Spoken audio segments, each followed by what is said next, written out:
ভাই আমাদের টার্গেট হচ্ছে নেক্সট ওয়ার্ল্ড কাপ, সুতরাং আমরা নেক্সট ওয়ার্ল্ড কাপে ভালো খেলবো, এছাড়া আর কোনো আমাদের কোনো আশা নেই। এটা আমাদের আশাই একটা নেক্সট ওয়ার্ল্ড কাপে ভালো খেলবো। পাবনদার সমর্থক গোষ্ঠী, আমরা আর কারো সমর্থক গোষ্ঠী না। ঠিক আছে, কি ধারণা হচ্ছে আমাদের টিমে গঠন করতেছে, একটারা খেলা পারে না, আমাদের প্লেয়ার খেলে ওদের চেয়ে ভালো। আমাদের যে এখন দেখবেন আপনার সামনে দেখাচ্ছি এত বড় 6 মারবে না, পারেই না খেলা।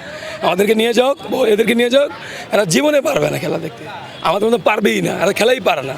এরা শুধু পারে টিকটক করতে, চাওয়াবাজি করতে পারে। হাসতেছেন কেন? সত্যি বলতেছি, আমাদের দেশের বদনাম করতেছে এরা। ইন্ডিয়া করছে 183 রান, 183 রানের টার্গেটে প্রথমেই সৌম্য গোল্ডেন ডাক, দ্বিতীয়তে আবার লিটন নাইমবে।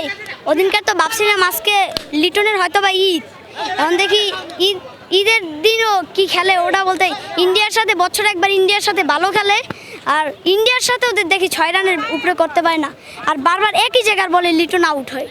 অপোজিটে যাদের নিয়ে এত স্বপ্ন দেখে তারা কোনো কাজই করতে পারতেছে না। এটা তো মানানসই না। নাজমুল হাসান শান্ত হইল ক্যাপ্টেন, বাংলাদেশের ক্যাপ্টেন, ওনার তো অবশ্যই উচিত যে একটা দায়িত্বভাবে দায়িত্ব নিয়ে খেলা। উনি কিভাবে 6 বলে ডাক হইয়া ফিরে। সৌম্য সরকারের নিচে ভালো কথা, সৌম্য সরকার 2 রান করে কিভাবে আউট হয়। লিটন কুমার দাস 6 বলে 8 রান কিভাবে করে। যে ইসের আগে একটা রুমোর ছড়াইছিল যে হইলো লিটন দাস নাকি ইন্ডিয়ার এগেনস্টে অনেক ভালো খেলবে, কিন্তু কি খেললো এটা? ঠিক আছে ভাই, একটা টি-20 ম্যাচে 6 বলে 8 রান ভালো ব্যাপার, কিন্তু সবার পারফরমেন্স তো এরকম দেখাইতে হবে। একজন পারফর্ম করবে আর কেউ করবে না, এটা কোনো কথা?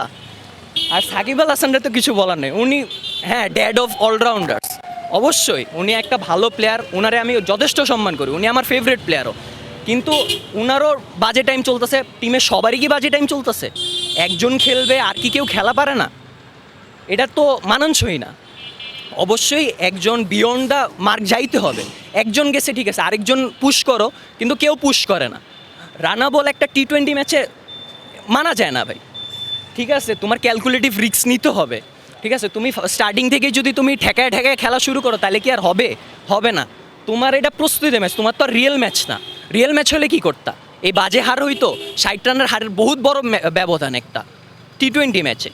এটা কি মানা যায়? এটা তো মানা যায় না আমাদের জন্য। আসলে এই খেলাটা দেখা যে পরিমাণ কষ্ট পাই, সারাদিন কাজ করে যে এমবি ঢুকায়, এই এমবি ঢুকেই তো ফাও, এমবিটা ঢুকে কোনো কাজ হইতেছে না। এই এমবিটা ঢুকে খেলাটা চাই যে এই কষ্টটা পাই, প্রেমিকা শেখা দিলে এই কষ্টটা কখনো পাইতাম না, মনে হয় না। ওকে খেলা চাই রাত্রে কান্না করতে হয়, মন খারাপ হয়, প্রেমিকালাও ঝগড়া করতে হয়, অনেক জামিলা। ওকে খেলা চাওয়ার থেকে না চাওয়াই ভালো। আজকে যে যুক্তরাষ্ট্রের লগে আপনার কানাডার যে খেলাটা, এই খেলাটা একটা ফ্যান্টাস্টিক খেলা। বাংলাদেশ হলে তো বাংলাদেশ মনে হয় 100 রানের অলিকে ধরে দিতে হবে যুক্তরাষ্ট্রের লগে যে খেলাটা খেললো। আসলে ওগো এই খেলাটা কোনোভাবে মানি নেওয়ার মতো না। ভারতের লগে 120 রান 21 রান অলিকে ধরে যায়, যুক্তরাষ্ট্রের লগে 2টা ম্যাচ হারিয়ে যায়, একটা ম্যাচ জিতা, আবার জিতার পরে কয়টা বাংলাদেশ সেরা জয়। কীভাবে যে এরা আসলে ওরা নিজেরা নিয়ে কী মনে করে আল্লাহ ভালো জানে। আর বর্তমানে বাংলাদেশ যে নেপালের লগে খেলা আছে, এই খেলাটা হারিয়ে যায় তো হারার সম্ভাবনাই বেশি। কিন্তু বাংলাদেশে যে প্রেক্ষাপট যেভাবে খেলতে আছে এইভাবে জিতার কোনো আমার মনে হয় না জিততে পারবো। তারপরে দোয়া করি যেন বাংলাদেশ ভালো খেলে।